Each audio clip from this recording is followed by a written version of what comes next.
دوستان عزیز سلام علیکم. 20 اکتبر سال 2025 قرار دارم در جمهوری اسلامی ایران نزدیک نیولخانه پیستا آمدیم. عادتا در ایران پیستا را بردن میشنونن، بعد 2 سال در اونجا پیوند میکنن. ما هم اکنون باز تجربه ایرانی ها میگیریم. تجربه ترکا بود، پیستا پیوند کرده بردن میشنوندن پیوندش رو. ما 3 سال بردیم پیوندش رو، 8 سال آخر بعد فریب خوردیم. انا حاضر با تجربه اینو هم گیریم، تجربه ایرانی ها رو آموختیم و آمدیم جایی که نهال پیستا منم خیلی میلیون دانه شده، صدها هزار دانه شنوده شده است در اینجا و فکر میکنیم که ما هم از این پیستا حالی مصلحت کنیم که چند پول از قیمتش اگر دسترس گویان برای خلق ما بریم از این شنونیم. بعد از 2 سال باز برنامه کنیم با همراهی بچه های ایران قلمچش رو گرفته تاجیکستان رفته پیوند کرده تیان. برای همین ما حاضر خیلی پیوندش رو حرکت میکنیم. ایران بوده است که کجایی ما حالی با رفتن ما در کار پیوندش رو 2-3 هزار میبریم، کدام میخواد پیوندش رو میبریم. گپ در سر خواهش و پول شما، چیزی که شما خواهید با پول شما برای شما چیکاری خواهید اجرا میکنیم، چه خدمت رسانی باشد میکنیم. لیکن عین حال به پیوند شما به شما نشون میدم.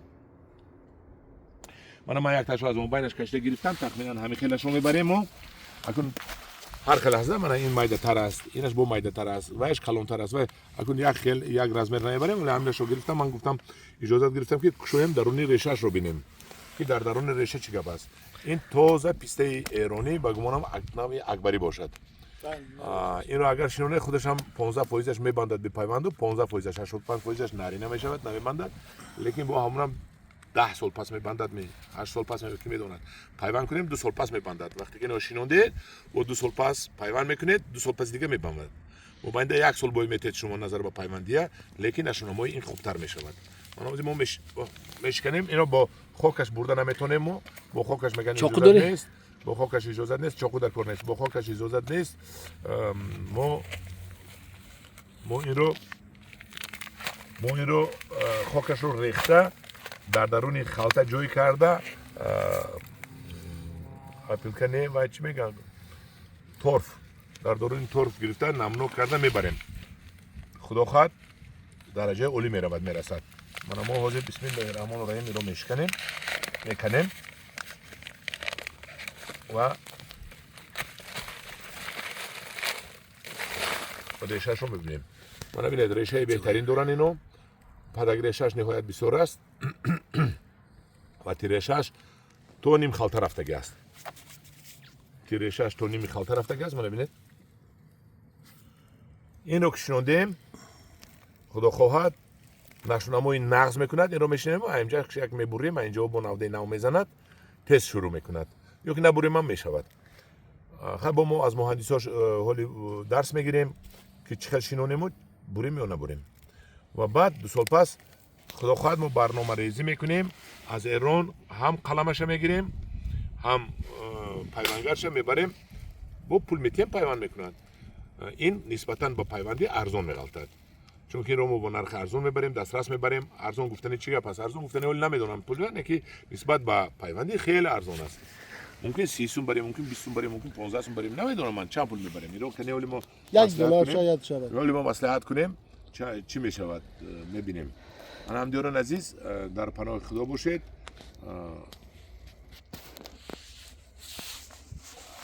کدامی به اساس کدنی باشد از ما با ما در تماس برایت با تلفن من با ما مصلحت کنید. پیشکی پول شما میگیرم و با هر یک شما من از این پیستا میبرم.